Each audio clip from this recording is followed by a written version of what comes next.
Hi. So one thing that I don't think gets really talked about much, or I haven't really seen any videos talking about this, is that worship for a witch is not necessarily going to be the same as worship in other belief systems. So for me specifically, as a chaos sorcerer or wizard and a theistic Satanist, my gods are going to be demons and anything that falls under the Satan umbrella.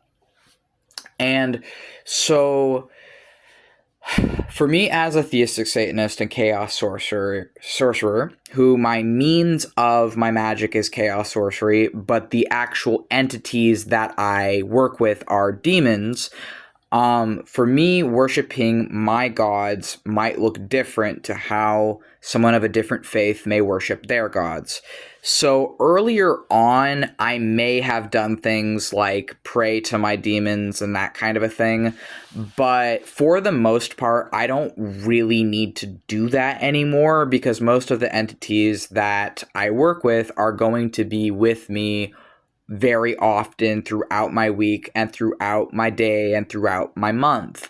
And so I don't really need to pray to an entity that is energetically connected to me for a continuous amount of time. I can just talk to them and then hear them talk back. And what do I mean by hear them talk back? Well, in my case, the demons talk to me in my head as internal monologues. So part of how I communicate with these internal monologues is I will burn offerings for my demons, so energy offerings. And I will burn maybe some incense sticks or some powdery incense. I have these incense capsules that I grind up and burn. I will give them something, some sort of energy. Another thing I practice would be sex magic or lust magic, where I am giving them the energy of my lust or of sex with the demon, and then that would be how I'm bonding with that spirit and binding myself to that spirit, or that spirit would be binding to me.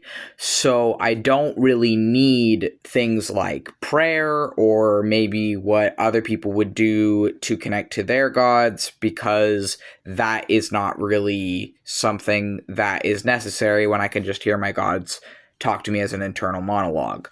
I think that honestly, a lot of witches have this, or a lot of witches, even if they're not theistic Satanists, just end up slowly developing the ability to hear their gods or their spirits as internal voices. And I think that this is something I've just noticed is fairly common in witchcraft. But for me, I think that working with demons, this is how I would be worshiping them, would be giving them the energy of my body, the energy of my minds, and then energy through burning them things or making them art or providing them offerings on their altars. And this is how worship works for me as a theistic Satanist and sorcerer.